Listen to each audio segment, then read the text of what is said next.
It's recorded. Hi, my name is Ellie Domenico, and I am a National Sports Media Association intern from Wake Forest University. And today I'm joined by Colorado's National Sportswriter of the Year, Kyle Newman. Kyle, thank you so much for joining with me today. Ellie, thanks for having me. I appreciate it. Absolutely. So just to start off, could you walk me through your path into sports journalism from when you first became interested in writing to then being named now Colorado's Sports Writer of the Year? Yeah, so I started at Arizona State University where I studied at the Cronkite School and did a bunch of sports writing throughout college, worked for the school paper, that sort of thing. And when I came out of college, I thought I had a pretty good resume. I graduated at the top of my class and I thought I'd be going straight to ESPN. Well, that was a little naive to think. So I started my career in Alamogordo, New Mexico, tiny town in New Mexico, southern New Mexico, where I covered high school sports. Moved kind of around a little bit from there, from New Mexico to South Bend, Indiana.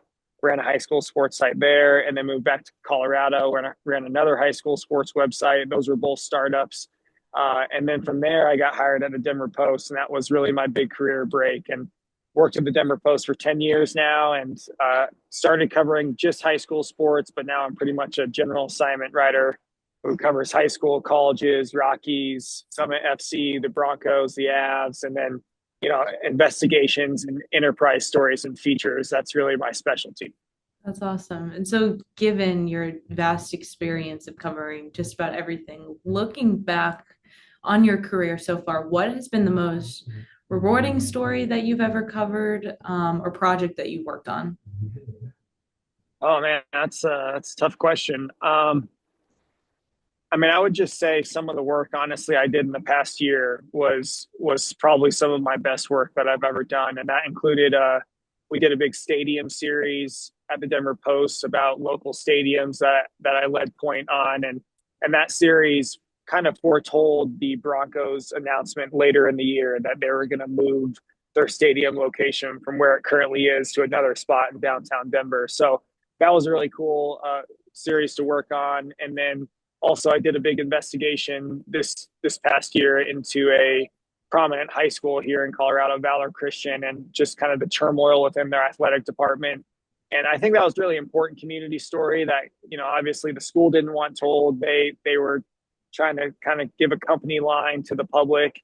And it took a lot of digging, a lot of working sources, some, public records, and I got a meeting audio that was really key. So that was really tough reporting and a story that quite frankly I didn't think I would be able to get, but it was rewarding to come, see it come to fruition at the end. And that's the kind of stuff I love doing, Ellie, is that those deeper dives, answering questions that haven't been answered, holding, powerful institutions or people accountable. And in addition to just great features, like I would say, just as a final note to your question, I did a big feature on a story, a Vietnam veteran who had, severe drug addiction, a lot of problems in his life, and how he used baseball and playing baseball to pull him out of that, both 20, 30 years ago. And then even now he's like 70 something and still plays in a men's league. So those stories that go beyond just, telling a sports story, telling a game story, and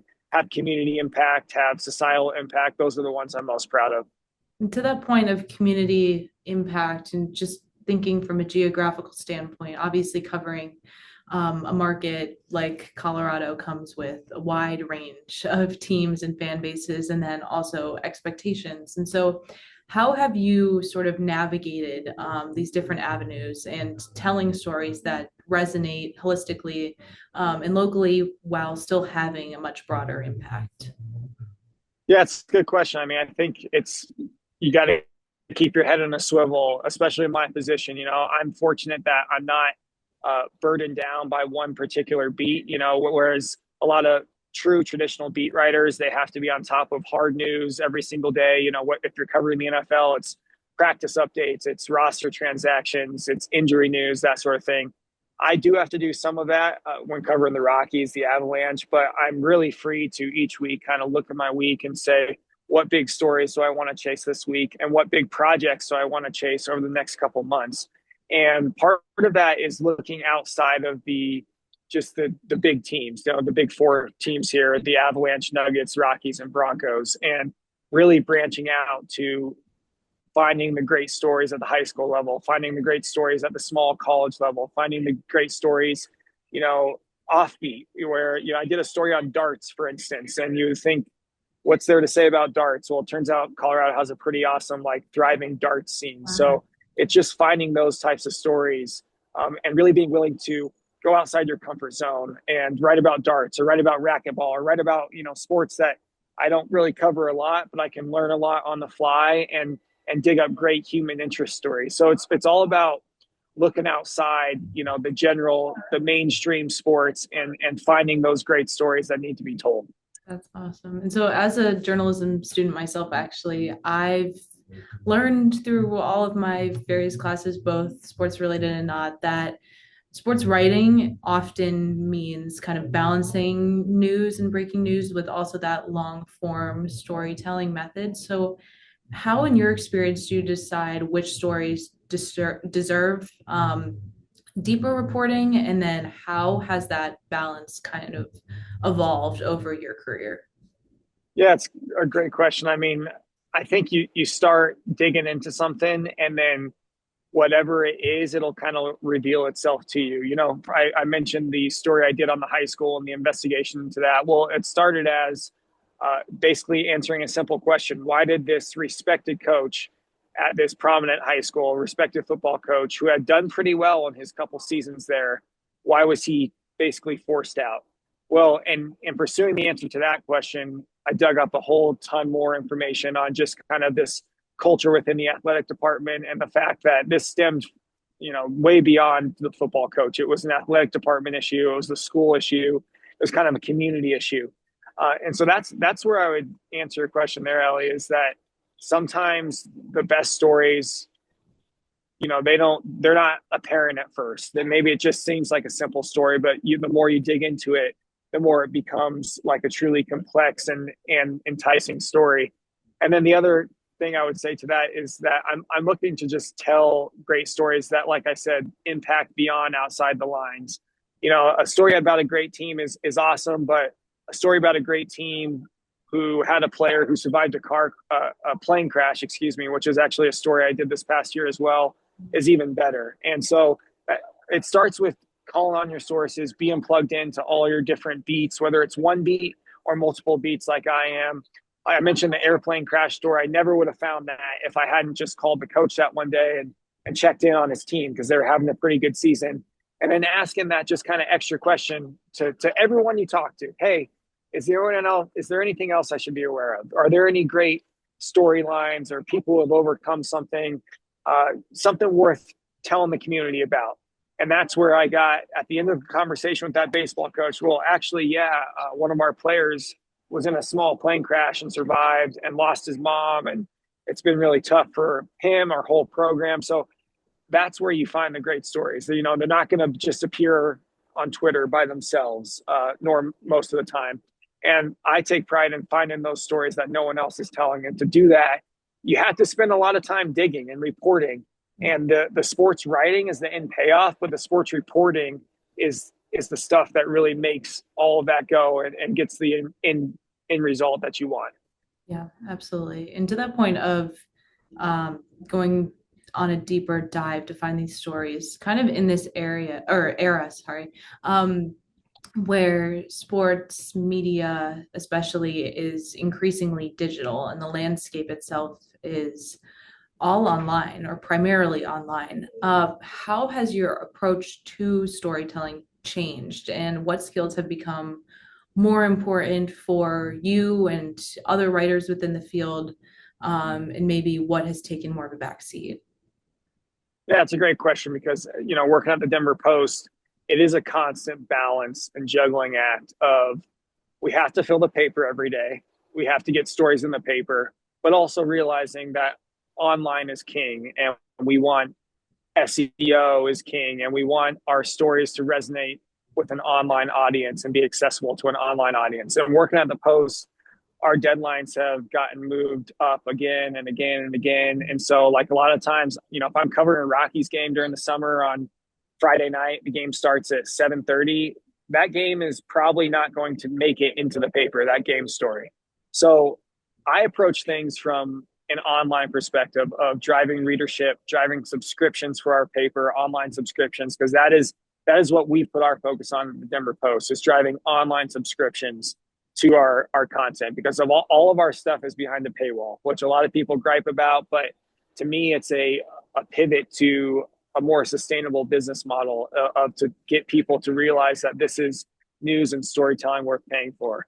And to that point, I can't just write stuff that parrots what everyone else is writing, especially on a lot of the free sites. Like, I have to bring unique storytelling and reporting to my work in order to make it of value for people to say, all right, I will pay for that. I will sign up for the Denver Post to read this story.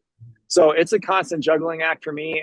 And for me, I prioritize online. I prioritize, having stories that resonate well online, but also it's, the thrill never gets old of seeing your story like on the front page of the Denver Post or the front sports section of the Denver Post, because to me, there's still value in that too. And just, not to get too deep into the weeds, but the print product is still an important part of our business model. It's rapidly shrinking each year, but we still get a lot of ad revenue from that print product. So that's why there's still the importance. That's why we still print the paper. So it's about balancing both of those with also knowing, as you mentioned, Ellie, like, news breaks on Twitter, people live online, on their phones, on their computers, on their tablets, and we need to make sure as sports writers, as journalists, that we are catering to that and making sure we can have our work be most accessible to the digital platforms. Absolutely. And so now, looking ahead to the future of the industry for students and especially aspiring journalists hoping to break into the sports writing landscape, what advice would you give to them when it comes to building a portfolio and finding stories and mentors and kind of standing out in this super competitive industry? Yeah, it's a great question, because I mean, it's a tough industry. It's a tough industry to break into. It's a tough industry to ascend in. And I feel fortunate to be where I'm at and have gotten, some of the career breaks that I did. But I got those breaks because I was in the right spot in the right time and I was ready for that opportunity. I mentioned coming out of college, like, I was a valedictorian in my school, and I thought with that and all the experience I had, I was going straight to an ESPN or a major paper. Well, I quickly learned, like, there's a lot of bootstrapping that has to be done in this industry. And there's a lot of sacrifice. Like, if you want to be a sports writer and you want to make it to a high state level, a national level, you're going to have to sacrifice. And for me, that meant moving to a town in southern New Mexico I'd never heard of, moving to the Midwest where I had no family or friends. Like, you gotta want it. And it can't just be, I love sports. Like, you have to love writing, you have to love reporting, and you have to love those things first before you love sports, because the job is more writing and reporting than it is loving sports. And you gotta be able to take risks and want to take risks. When I moved to Indiana, it was actually to work for a radio station company that wanted to start a high school sports website. And it seemed kind of like an out of the blue idea for them. But I thought it was a great opportunity for me to go and show what I could do as a feature writer, chase stories and tell stories no one else was telling. And I did that. And to be honest, that website, the high school sports website in Indiana, and then the one I came back here to Colorado, again, another radio station company, their owners knew each other. The Colorado and Indiana companies knew each other. And that Colorado company gave me an opportunity to, again, start a high school sports website for a radio station company. So I did both of those. I, did enterprise work. I did investigations. I was my own editor, photographer, reporter. I did everything on the site. And to be honest, Ellie, in the end, both of them failed. Both of them didn't generate ad revenue to sustain themselves. It didn't work financially. But what it did was it gave me a launch pad to be ready when the Denver Post had an opening for a high school sports writer. I had a portfolio of really good work, really strong work, even though I was doing it all by myself, where they recognized, okay, this guy could be something. He could do this beat for us. So that was, the door opened and I was ready to walk through it. And that'd be my biggest advice to sports writers who want to get in this industry, is you got to just be relentless. You got to work hard, and you got to be ready for that moment when it comes.